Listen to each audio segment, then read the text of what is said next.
काली पट्टियां भी बांध ली, धमकी भी दे ली। सड़कों पर नमाज पढ़ेंगे, हिम्मत हो तो रोक करके देख लेना।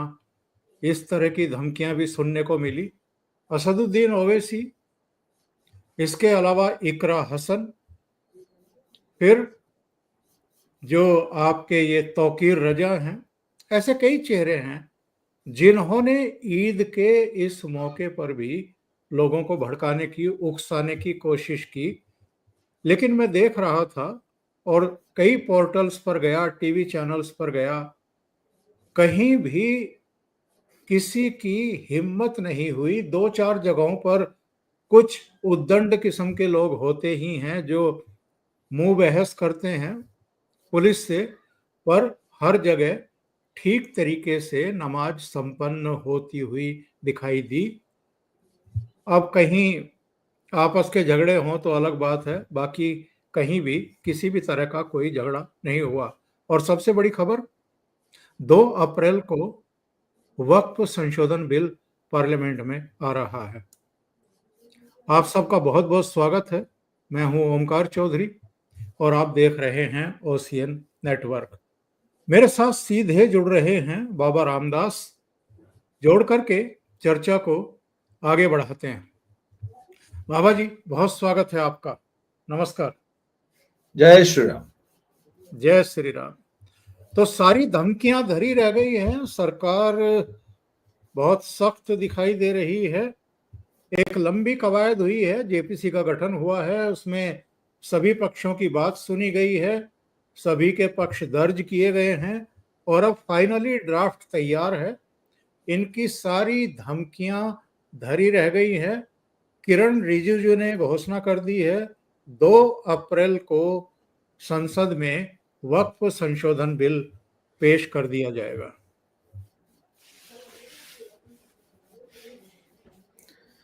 सर, बात यह है कि मुसलमान जब भी इस प्रकार का अराजकता फैलाने की कोशिश करता है या धमकी देता है तो वो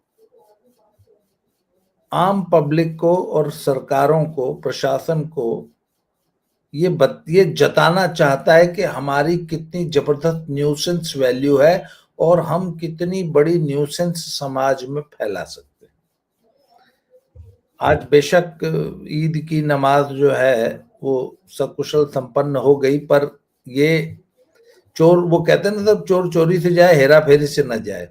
इमरान मसूद के जो है भड़काने पे या बहकावे में आने पे सहारनपुर से एक समाचार ये मिला है कि जब ये नमाज पढ़ के निकले हैं तो इन्होंने घंटाघर जो चौक है, अगर आपने ध्यान दिया हो कि वो अंबाला जाने वाला जो हाईवे है ना सर, वो अभी भी सहारनपुर का भी बाईपास अभी तक तैयार नहीं हुआ है। तो वो शहर के बीच से निकलता है वो रोड अब भी, सहारनपुर अंबाला वाला।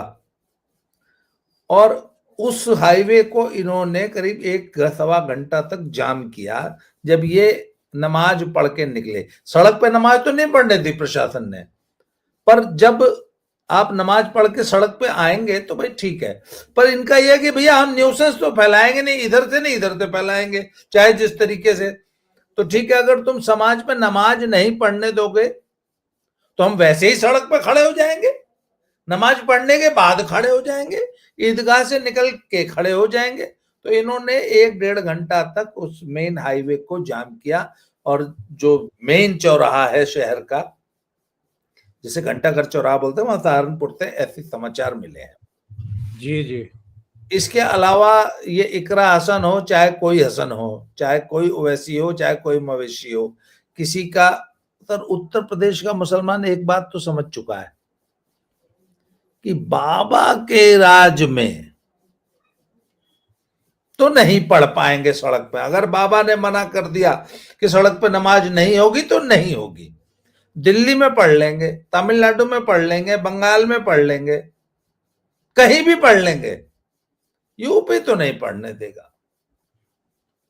और वो बाबा ने प्रूव करके दिखा दिया है। अब एक और उपद्रव का साथ समाचार मिला है, पर ये आपस में ही लड़ मरे हैं, और वो मिला है सर नूह मेवात से, हरियाणा में। वहां पुनाना थाने में एक घटना हुई है जहां इन्हीं के दो गुट आपस में जो है नमाज के बाद भिड़ गए, और वहां पे एक छोटा सा बवाल हुआ है जिसमें 5-6 लोग घायल बता रहे जा रहे हैं। इसके अलावा पूरे देश में नमाज जो है सकुशल संपन्न हो गई है, ये बड़ी अच्छी बात है। तो सर ठीक है, पर इन्होंने जो ये धमकियां दे रखी हैं वक्फ बोर्ड, वक्फ संशोधन बिल के खिलाफ, अब देखना यह है कि ये कहां तक अपने मंसूबों में सफल हो पाते हैं, और सरकार कितनी सख्ती से इनसे पेश आती है। और जैसा कि मैंने बताया कि सरकार को बिल्कुल अलाउ नहीं करना चाहिए, nobody should be allowed to spread anarchy on the roads. सड़क पे अराजकता किसी किस्म की सरकार को बर्दाश्त नहीं चाहिए, और इनकी गीदड़ भभकियों के आगे सरकार को बिल्कुल नहीं झुकना चाहिए। सरकार को वक्फ बिल पेश करके पास कराना चाहिए, और जितना जल्दी हो सके उसको राज्यसभा में पास करा के उसको कानून बना के जो है।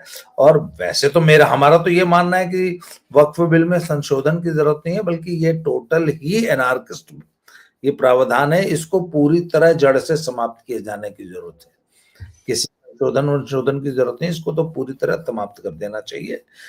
वक्फ जो है वो सबसे बड़ा लैंड माफिया है इस देश में, और जो कि सबसे ज्यादा अत्याचार भी मुसलमानों पर ही करता है, इसलिए मुसलमानों का ही इससे बड़ा कल्याण होगा। और एक बात मैं आपको बता दूं सर, सरकार अगर अपने दृढ़ संकल्प पर टिकी रही ना, तो बहुत जल्दी आप ये देखेंगे कि हिंदुस्तान का मुसलमान ही इस वक्फ के पूरे जो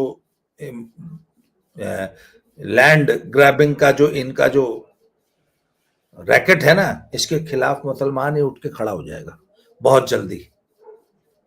जी।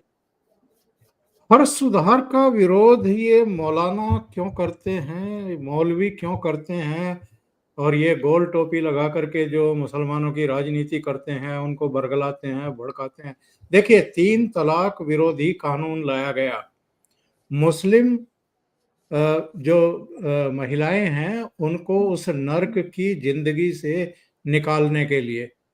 कोई भी खड़ा होता है, 3 बार तलाक बोलता है और तलाक हो जाता है। उसके बाद एक लंबी प्रक्रिया होती है, और अगर उसको वापस उसको फिर से अपनी पत्नी बनाना है, हलाला करेगी, तमाम दूसरी चीजें हैं। तो ये एक नर्क की जिंदगी है, और ये लोग ये भी फैसला नहीं कर पा रहे हैं अपनी सुविधा के हिसाब से। कभी तो कहते हैं कि हम शरीयत के हिसाब से जो है काम चलाएंगे। ये कोई शरिया देश तो है नहीं, ये तो एक लोकतांत्रिक देश है, संविधान से चलने वाला देश है, और यहाँ पर सबको संविधान के दायरे में ही रहना है। और कभी ये संविधान की बातें करने लगते हैं। परेशानी कहाँ है, असमंजस कहाँ है। और इस मामले में भी मैं असदुद्दीन ओवैसी का एक बयान देख रहा था, जिसमें वो कह रहे थे कि हमारे शरिया मामलों में जो है दखलंदाजी की जा रही है, हम बर्दाश्त नहीं करेंगे। तो भाई, तुम शरीयत के हिसाब से ही मेंबर ऑफ पार्लियामेंट चुने जा रहे हो क्या, या संविधान के अनुसार चुने जा रहे हो? और पार्लियामेंट में अगर हो तो शरीयत की बात कैसे कर सकते हो? सर, सरकार को चाहिए कि इनको सीधे सीधे एक ऑप्शन दे दें कि भाई आपके सामने 2 ऑप्शंस हैं, या तो संविधान को चुन लो, नहीं तो शरीयत को चुन लो। और जो भी मुसलमान शरीयत को चुनना चाहता है उसको फिर 100% उसके साथ शरीयत, शरई कानूनों के लिहाज से ही, उसी के हिसाब से उसके साथ व्यवहार करना चाहिए। उससे बोला कि सिर्फ 4 शादी और 56 बच्चे पैदा करने के लिए शरीयत लागू नहीं होगी, फिर तो झूठ बोलने पे हाथ काटने वाला प्रावधान भी चलेगा। ये सिर्फ सुविधा प्राप्त करने के लिए और देश में एनार्की फैलाने के लिए तो शरीयत चाहिए, बाकी कानून सब संविधान वाला चलेगा, ये नहीं चलेगा। और सर, इनको तो खुला ऑप्शन दे देना चाहिए कि भैया आप बता दीजिए आपको क्या चाहिए, और अगर शरीयत चाहिए तो इनको शरीयत वाकई दे देनी चाहिए कि भैया ठीक है, तुम्हारे ऊपर शरीयत लागू होगी, बाकी हम लोगों पे संविधान लागू हो रहा है वो होता रहेगा, हम संविधान के हिसाब से चलेंगे, इनको चलने दीजिए शरीयत के हिसाब से। और सबसे पहले मैं तो कहता हूं असदुद्दीन ओवैसी पर तुरंत शरीयत लागू कर देनी चाहिए कि भाई ओवैसी जो है इसके ऊपर बिल्कुल शरीयत लागू होगी, और ये जरा सी भी कोई काम करे तो शरीयत के हिसाब से इसका हिसाब कर दिया जाए। ये 1 मिनट में शरीयत भूल जाएगा तो जिंदगी में शरीयत का नाम नहीं लेगा। वक्फ संशोधन कानून को असंवैधानिक बता रहे हैं ये श्रीमान जी। अरे तो भाई आप बैरिस्टर किस चीज के हैं? आप तो ब्रिटेन से पढ़ करके आए हैं ना कानून की पढ़ाई। आप ये गोल टोपी उतारो, वो बैरिस्टर वाला चोला ओढ़ो और जाकर के इसको सुप्रीम कोर्ट में चैलेंज कर दो। यस, सुप्रीम कोर्ट को अगर लगेगा कि ये असंवैधानिक है तो वो रोक देगी इसको। तो तुम रोज रोज बैठ करके अलग अलग चैनलों पर ये जहर क्यों फैला रहे हो पूरे समाज में और पूरे देश में? सर बात ये ना, मैं एक बात मानता हूं कि इस्लाम को ऐसे डिजाइन किया गया है कि इस्लाम को सरवाइव करने के लिए, जिंदा रहने के लिए और फलते फूलते रहने के लिए जो सबसे बड़ी प्री रिक्विजिट है वो है जहालत। जहालत और गुर्बत, जब तक दुनिया में ये 2 चीज रहेगी तब तक इस्लाम फलता फूलता रहेगा। अब सर बात यह है कि मिडिल ईस्ट के कंट्रीज से गुर्बत बहुत हद तक दूर हो चुकी है। वहां पे जब ये तेल, पेट्रो डॉलर की जो संपन्नता आई है उससे गुर्बत तो दूर हो गई, और जहां गुर्बत नहीं रहेगी फिर वहां इस्लाम निश्चित रूप से कमजोर होगा। आजकल आप देखेंगे कि जितने भी मिडिल ईस्ट के संपन्न देश हैं वहां इस्लाम कमजोर हो रहा है, वो इस्लाम से धीरे धीरे धीरे धीरे कटते जा रहे हैं। आज बताया जाता है कि ईरान में 60% से ज्यादा मुसलमान जो है वो इस्लाम छोड़ चुके हैं और एथिस्ट हो गए हैं। यही हाल बहुत हद तक इंडोनेशिया और मलेशिया का भी है। तो इस्लाम की जड़ें सबसे ज्यादा कहां मजबूत हैं? जहां बहुत ज्यादा जहालत और गुर्बत है, like countries like India, countries like Pakistan, countries like Afghanistan. यहीं का मुसलमान सबसे ज्यादा कट्टर है ना। इंडोनेशिया और मलेशिया का तो मुसलमान इतना कट्टर नहीं रहा। इवन सऊदी अरेबिया का मुसलमान भी इतना कट्टर नहीं है अब। तो सर नहीं, वो असली मुसलमान है ना, वो हाँ असली जी मुसलमान है। यहाँ तो मोस्टली कन्वर्टेड मुसलमान है, जी, इनको ज्यादा ड्रामा करना पड़ता है। नहीं ये ज्यादा प्याज खाते हैं ना, ये ज्यादा अल्लाह अल्लाह बोलते हैं और ये ज्यादा प्याज खाते हैं। तो सर बात यह कि ओवैसी ये जानता है कि इस देश में हमारी दाल तब तक गलती रहेगी जब तक यहां जहालत और गुर्बत, ये 2 चीजें जो है कामयाब बिल्कुल फलती फूलती रहेंगी। तो सर जहालत और गुर्बत का सबसे बड़ी निशानी क्या है? अपनी औरतों को जाहिल बना के रखो, उनको शिक्षा दीक्षा से दूर रखो, उनको करियर ओरिएंटेड मत बनने दो, उनको कोई हक हुकूक मत मिलने दो। अब मोदी जी ने तो सबसे बड़ा काम कर दिया कि भैया 3 तलाक से पहले तो उनको बचा लिया। अब 3 तलाक का सर कितना बड़ा असर महिलाओं पे है, ये तो आप किसी मुसलमान महिला से बात करके देखिए ना, वो बताएगी आपको। वो तो आजकल सरेआम धमकी देती है कि तू मुझे 3 तलाक दे के तो देख, मैं तेरे को जेल की सैर न करा दूं। तो सर ओवैसी जैसे लोगों की तो दाल अब गलेगी नहीं। उसी तरह सर जिस दिन हिंदुस्तान की औरतें ये बुरके से इनको निजात मिल जाएगी ना, बस एक सर बुरके से इनको और निजात मिल जाए, और ये जो 4 शादियां और 56 बच्चे, इनको जो बच्चा पैदा करने की मशीन बना रखा है इन कठमुल्लाओं ने, जिस दिन मुसलमान औरत इस जहालत से बाहर निकल जाएगी उस दिन सर जो बेसिक टेनेट है ना इस्लाम का कि औरतों को अपनी खेती बना के रखो और लोगों को गरीब बना के रखो, तो सर ये ओवैसी जैसे लोग तो अपने फॉलोअर्स को, इस्लाम के मानने वालों को जाहिल और गरीब बना के रखना है इनका पहला एजेंडा है। और उस एजेंडे के तहत उसमें क्या है सर, किसी किस्म का सुधार, कोई सुधारवादी आंदोलन वो इस्लाम में इसलिए बर्दाश्त नहीं करना चाहते कि अगर मुसलमान पढ़ लिख गया, अगर मुसलमान तर्कपूर्ण तरीके से अगर उसने सोचना शुरू कर दिया, उसने सवाल उठाने शुरू कर दिए, अगर मुसलमान की औरत सोचने लग गई, अगर मुसलमान की औरत ने हर साल एक बच्चा पैदा करने से मना कर दिया, उसने बोला कि भैया मैं भी 2 ही बच्चे पैदा करूंगी, मैं भी उनको पढ़ा लिखा के कामयाब करूंगी, मुझे तुम्हारा फाइनेटिज्म नहीं चाहिए, मुझे अपने बच्चे को बम बांध के जो तरूरों के चक्कर में आतंकवादी जिहादी नहीं बनाना है, तो सर ओवैसी की तो दुकानदारी बंद हो जाएगी, ओवैसी और उनके जैसे सभी कठमुल्लों की। अच्छा खुद सर इनका मैं एक बात पूछता हूं कि ओवैसी के कितने लड़के हैं? ओवैसी ने तो 56 बच्चे पैदा नहीं किए, या ओवैसी के बाप ने तो 56 बच्चे पैदा नहीं किए। आज हापुड़ से एक समाचार आया है कि 52 साल की एक महिला ने 17वें बच्चे को जन्म दिया। जब वो उसमें जा रही थी, एम्बुलेंस में जा रही थी, तो उसका 22 साल का लड़का जो है उस वक्त एम्बुलेंस में मौजूद था जब उसने अपने 17वें बच्चे को जन्म दिया। तो आज मैं श्रीकांत जी के साथ इसी विषय पे वीडियो बना रहा था, मैंने पूछा पर आप लोगों ने एक सवाल नहीं किया, एक पत्रकार होने के नाते, कि एम्बुलेंस में उसका बेटा क्यों था 22 साल को, उसका शौहर कहाँ था? कहीं वो शौहर बाकी 3 बीवियों के साथ वो 68 बच्चों का गिनती पूरी करने में लगा हुआ था क्या? तो सर जिस दिन मुस्लिम औरत को ये इल्हाम हो जाएगा यार मुझे तो बच्चा पैदा करने की मशीन बना रखा है इन कठमुल्लाओं ने, इनके चक्कर में मैं एक काली तिरपाल पॉलिथीन या पॉलिस्टर की तिरपाल में सारी जिंदगी जो है जेल में बीत गई और इनके लिए बच्चा पैदा कर रही हूं मैं।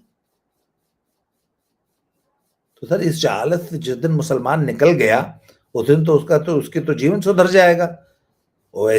फिर ओवैसी की दाल कैसे गलेगी?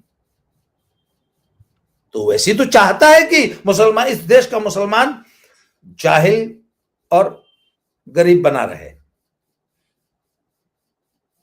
तो वो क्यों किसी भी किस्म के सुधारवादी कदम का वो कैसे पूरा होने देगा? हाँ, और पर ये जो अपने बच्चे को बैरिस्टर बनाएगा, अपनी बीवी से 56 बच्चे पैदा नहीं करेगा।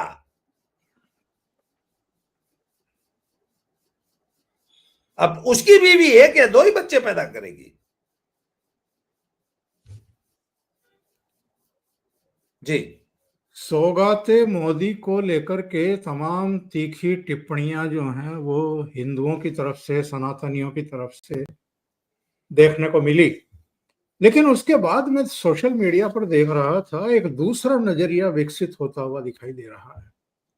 सौगाते मोदी की सौगातें लेने के लिए, वो पोटली लेने के लिए, वो पूरी किट लेने के लिए जिस तरीके से लंबी लंबी लाइनें लगी हैं, उसने तो इन असदुद्दीन ओवैसियों की, तौकीर रजाओं की, इमरान मसूदों की, इनकी सबकी नींद हराम कर दी है। और अखिलेश यादव से लेकर के कांग्रेस के नेताओं तक ने, सबने जो है, संजय राउत का बयान में देख रहा था कि अचानक ये मोदी जी के मन में मुसलमानों के प्रति, मुसलमान परिवारों के प्रति लाड़ कैसे उमड़ आया। यानी आग कहीं और उठती हुई दिखाई दे रही है, धुआं कहीं से और से उठता हुआ दिखाई दे रहा है। तो एक तरीके से तो ये मुझे लगता है कि मोदी जी ने ये एक टेस्ट किया है। हाँ बहुत सही सर। एक बात बताऊं आपको, ये मोदी जी ने बिल्कुल, वो एक टेस्ट फायर होता है ना पहले, या वो जो सेनाएं होती हैं वो युद्ध शुरू होने से पहले वो एक फायरिंग ऐसी करती है जिससे पता लग जाए कि दुश्मन के पास कौन कौन से हथियार हैं और वो किन किन हथियारों से जवाब दे रहा है। जब आप फायरिंग करते हैं तो उधर से जो फायर आता है तो यहाँ कुछ एक्सपर्ट्स बैठे होते हैं जो बताते हैं कि ये इस गन का फायर है, इसका मतलब ये वाली गन, ये वाली तोप, इतने एमएम की, ये इतनी तोपें इस मोर्चे पर डिप्लॉयड है। तो सर ये this could be the test fire. अच्छा एक चीज मैं आपको और बताऊं सर, हालांकि जिस तरीके से जब आर्टिकल 370 अबॉलिश किया गया था कश्मीर में, और कश्मीर में जो तैयारी की गई थी अमित शाह जी द्वारा, और जितना जबरदस्त बंदोबस्त किया गया था, उस हिसाब से मुझे लगता है कि सरकार अपनी पूरी तैयारी के साथ होगी, और यदि वक्फ संशोधन बिल के खिलाफ ये नेताजी लोग आम जनता को भड़काने की अगर कोशिश करते हैं तो इनको सर, इनके लिए डिब्रूगढ़ जेल और एनएसए लगा के ये इकरा हसन और इमरान मसूद और ओवैसी जैसे जितने नेता होंगे, क्या पूरे और तौकीर रज़ा जैसे, ये पूरे देश में 100 200 300 500 होंगे, हजारों के इससे ज्यादा क्या होंगे सर, इन सबको डिब्रूगढ़ जेल में जो है एनएसए लगा के साल 2 साल तक वहां पे मेहमान नवाजी का जो है इनको लुत्फ उठाने देना चाहिए।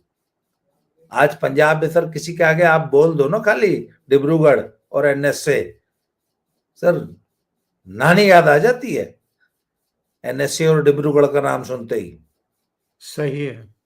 उस जेल में बताते हैं सर इतने मोटे मोटे मच्छर हैं, डिब्रूगढ़ जेल में मच्छर बहुत ज्यादा है। वो भी पाले हुए होंगे।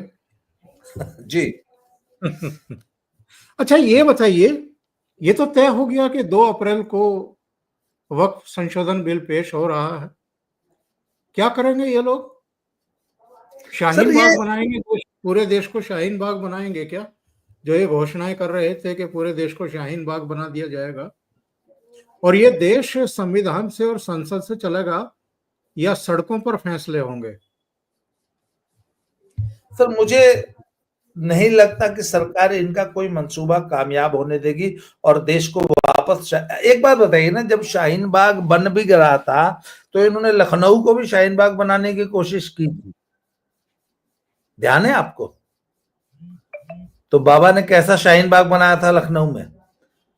जहाज बना दिया। हाँ, इनका हवाई जहाज बना दिया था इनका। और एक चीज और बताओ, आज भी सर, आज पंजाब में भी शाहीन बाग बनाने की प्लानिंग थी। भगवंत मान ने सर पकड़ पकड़ के ऐसे वापस आज लटपेरा है किसी को। आज इन्होंने आम आदमी पार्टी के विधायकों और मंत्रियों का घेराव करने की कोशिश की थी इन किसान नेताओं ने, पंजाब पुलिस ने बेरहमी से लठ मारे हैं। तो सर एक बात बताऊं, लठ से तो भूत भी डरता है। शाहीन बाग सर, ये अपने घर में से नहीं निकलेंगे। आप कह रहे शाहीन बाग, सरकार की मंशा होनी चाहिए बस, सरकार तो नहीं लेने दे इनको सांस भी। हाँ, ममता बनर्जी और स्टालिन जैसे राज्यों में, उनकी सरकारों में जानबूझ के उनके द्वारा प्रायोजित जरूर कुछ ना कुछ ये करा सकते हैं। बाकी तो उधर देश में सरकार मुझे नहीं लगता कि किसी को सड़क पर निकलने देगी। सरकार बहुत बड़ी ताकत होती है, और वो अगर ताकत दिखाने पर आ जाए और व्यवस्था को और कानून को लागू करने का जज्बा दिखाए, इच्छा दिखाए, तो किसी की हिम्मत नहीं है कि किसी सड़क को रोक दे। जी।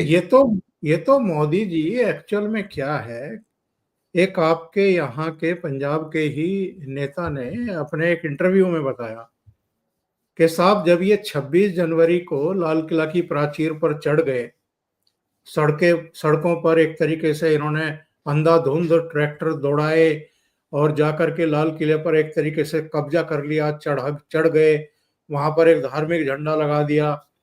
तो वो बता रहे हैं कि हमारा एक डेलीगेशन मोदी जी से मिलने के लिए गया बाद में, तो मोदी जी अपने सोफे पर बैठे हुए थे, और जब उनसे इस बात का जिक्र आया तो उन्होंने कहा कि उस समय जो सिचुएशन थी, तो गृह मंत्री का मेरे पास फोन आया था, यानी अमित शाह का फोन आया था, और मैंने उनको ये कहा था कि भाई ये झंडा भी हमारा ही है, यानी धार्मिक झंडा भी हमारा ही है, कोई बात नहीं, लगा दिया, फायरिंग नहीं होनी चाहिए, गोली नहीं चलनी चाहिए, कोई कैजुअलिटी नहीं होनी चाहिए।